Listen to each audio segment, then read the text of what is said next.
ધીમે ધીમે. હા? ઘર છે, વાડી નથી. ને આજે બજારે જઈને નવું માટલું લઈ આવજો.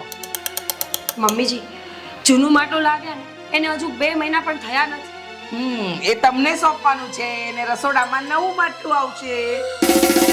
એનો મતલબ તમે અમને અલગ કરો છો મમ્મીજી. Thank you. સપના જોવાનું બંધ કરો. મને છેક સુધી તમારે જ સાચવવાની છે. જ્યાં સુધી હું ઉપર ના જાઉં ને ત્યાં સુધી.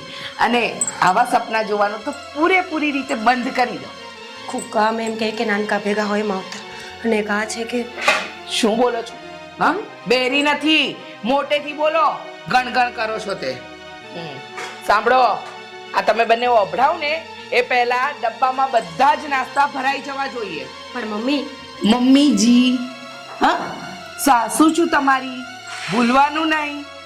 મમ્મીજી, એવા સમયે તમે અમને નાસ્તો અડવા તો દેતા નથી, તો ફાયદો શું? જમવાનું આપું છું ને એટલું ઘણું છે. આ મારા સાસુ હતા, ઉપવાસ કરાવતા, અને એ પણ નકોડો. પણ કઈ ઘટ્યું તો નથી બુદ્ધિ સિવાય. આ મનમાં બોલો ને એ પણ સંભળાય છે. સાસુ છું તમારી, ચૂપચાપ કામ કરો. તો એ જ કરતી હતી.